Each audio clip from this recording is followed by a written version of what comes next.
tous, donc aujourd'hui nous allons faire une capsule vidéo concernant les primitives. Alors depuis la classe de première, vous travaillez sur le fait de dériver une fonction, d'étudier son ensemble de dérivabilité. Alors ici, ça va être le processus contraire, c'est-à-dire que on va par exemple avoir la dérivée, rechercher sa fonction initiale. Donc on va avoir une fonction et on va chercher sa primitive, ou une primitive, plutôt on va voir par la suite. C'est-à-dire que si on la dérive, on obtient notre résultat. Alors il faut se dire que toute fonction continue sur son intervalle admet une primitive. Alors continue, d'un point de vue purement intuitif et non pas rigoureux, c'est-à-dire que pour tracer notre fonction, on n'a pas besoin de lever le stylo. Donc ça, on l'avait déjà travaillé, notamment lorsqu'on avait vu le théorème des valeurs intermédiaires. Donc ici, toute fonction continue va admettre une primitive. Alors on va essayer de mettre en place une définition et essayer de voir un petit peu la gymnastique qui va nous permettre de trouver ces primitives. Donc on va avoir soit f, ici, une fonction qui va être continue. Alors on va la mettre sur un intervalle i. D'accord? Donc là, comme ça, on élimine tout ce qui pourrait être valeur interdite, etc. Et on va voir que toute fonction continue, donc là on va avoir une petite propriété, admet une primitive, donc toujours sur son intervalle, hein, une primitive. Alors on va avoir ici, et je vais dire de la primitive, on va voir pourquoi. Donc soit grand F, une primitive ici de F. Et donc dans ce cas-là, on va voir que la dérivée de notre primitive va nous permettre de retrouver notre fonction. Donc on va faire vraiment la démarche inverse de dériver. Alors ici, on va faire un petit rappel sur les dérivées que l'on a vu au fur et à mesure. Alors autant pour les dérivées, on pouvait dériver n'importe quelle fonction, autant pour les primitives, on pourrait trouver leur primitive, mais parfois ce n'est pas forcément évident. Donc petit rappel, rappelez-vous que la dérivée de x puissance n, quand on dérive, donc c'est du n, x n moins 1. La dérivée de 1 sur x, ça fait toujours du bien de le revoir, c'est du moins 1 sur x carré. Toujours hein, sur son intervalle, hein, donc r peut être 0. D'accord, donc on pense bien ça. De la même façon, quand on va dériver racine carrée de x, qui est définie sur 0 plus l'infini, sa dérivée, elle, va être définie, attention, sur 0 plus l'infini, mais attention, 0 qui n'est pas compris, puisqu'on se retrouve avec du racine carrée de x au dénominateur, et on a l'interdiction de diviser par 0. On a aussi la dérivée de ln de x qui vaut 1 sur x, et la dérivée de ln de u qui est u' sur u, et dérivée de e de x qui est e de x. Alors finalement, faire une primitive, c'est faire la démarche contraire, c'est-à-dire passer de cette étape à cette étape. Donc c'est une petite gymnastique à prendre en compte. Donc on va essayer de faire quelques exemples.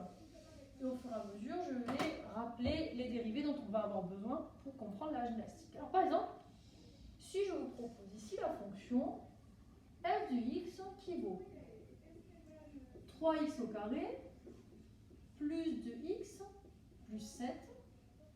Donc là, on va commencer avec un exemple simple. Qu'est-ce qui pourrait être une primitive? Alors, on va regarder ce qui se passe. Alors, ici, rappelez-vous que la dérivée de x puissance n, c'est n x n moins 1.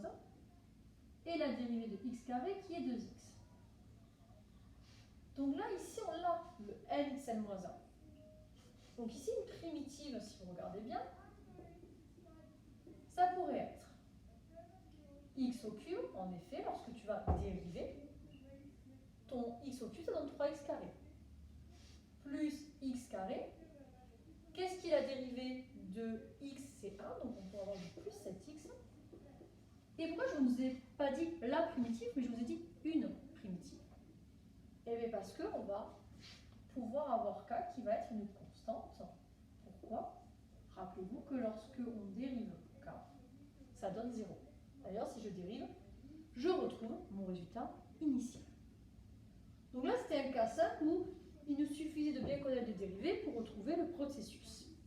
Si maintenant on se met dans la démarche contraire, c'est-à-dire que là, je vais mettre ma fonction f et je vais chercher une primitive, on va voir la dérivée suivante. Si on a x puissance n, une primitive, ça va être xn plus 1 sur n plus 1. Pourquoi?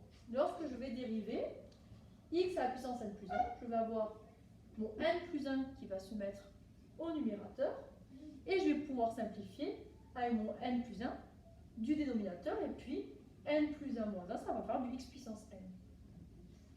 On va faire un petit entraînement. Je vais considérer la fonction g de x qui vaut x puissance 7 plus x puissance 6 plus 3x puissance 5 moins 1.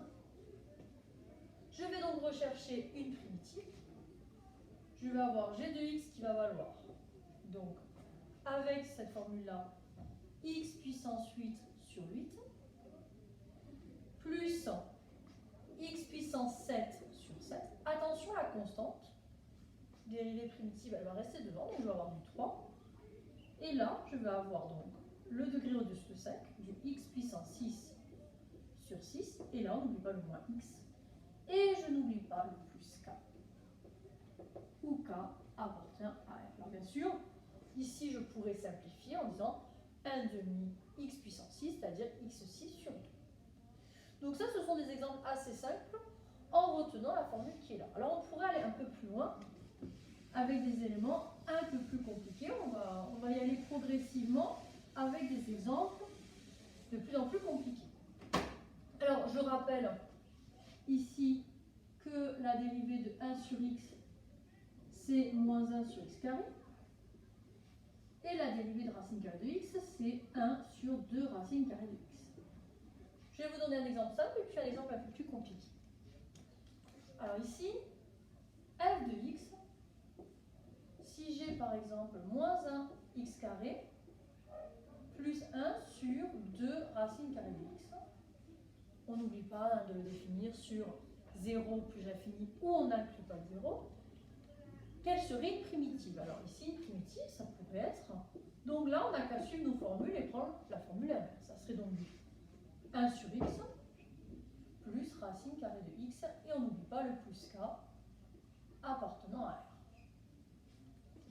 Donc là, on est sur des exemples simples. Alors maintenant, si on a ça, si on a, par exemple, 5 sur 2x carré plus 7 sur 2 racines carrées de x, et bien là, il va falloir un petit peu transformer. Donc on va voir que ça va être une structure en 1 sur x, sauf qu'on a le moins qui a disparu, et on n'oublie pas de mettre les constantes. De la même façon, ici, ça me fera du 7 racine carrée de x, puisque on va avoir un 7 qui va se rajouter. Je continue toujours avec ce travail-là, mais je ne vais pas vous donner de formule toute faite en fait pour les primitives. Je vais faire un petit rappel avec, par exemple, la dérivée de e de x, qui est e de x. Attention, la dérivée de e de u, qui est u' e de u. La dérivée de ln de x, qui est 1 sur x. Et la dérivée de ln de u, qui est u' sur u. Alors là, ici, petit exemple pour démarrer. f de x, par exemple, qui vaut 3e de x moins 1 sur x. Qu'est-ce qui serait une primitive? On n'oublie pas, en fait, de garder la constante, donc une primitive de e de x qui est e de x. On a donc 3e de x, et là, on a un moins. Mais ici, on n'a que la primitive de 1 sur x, c'est ln de x. Bien sûr, je n'oublie pas le plus k, et je n'oublie pas de préciser sur quel ensemble de définition. Passons à un exemple un peu plus compliqué. Si on a maintenant g de x qui est égal à 5 e de 5x plus 2 sur 2x plus 1. Alors là, ça ne sera pas avec e de x et ln de x, ça sera avec e de u et ln de u. Qu'est-ce qui pourrait être une primitive? Alors là, ici, on a clairement notre u', e e de 8. Pourquoi? La dérivée de 5x, c'est 5. Donc là, une primitive, ça serait e de 5x. Comment on fait? Lorsqu'on va redériver, il faut qu'on retrouve notre résultat initial. Or, la dérivée de 5x, c'est 5, qui se met devant. Et là, on va avoir du ln de 2x plus 1. Pourquoi? La dérivée de 2x plus 1, c'est 2, qu'on va mettre au numérateur sur 2x plus 1. Et on n'oublie pas le plus 1. Donc là, c'est finalement des primitives, mais on n'a pas besoin de faire beaucoup de transformations. Je vais vous faire un dernier exemple. Si on a par exemple h de x qui vaut e de 3x moins 7 sur x plus 1. Alors là, on va faire un premier travail. On sait qu'on a de l'exponentielle de u, donc on sait qu'on va avoir la réécriture. Donc je vais avoir e de 3x. Malheureusement, si je dérive, je me rends compte de quoi? Qu'il va y avoir un 3 qui se met devant. Je vais avoir une multiplication par 3. Or, est-ce que je veux la multiplication par 3? Je ne la veux pas.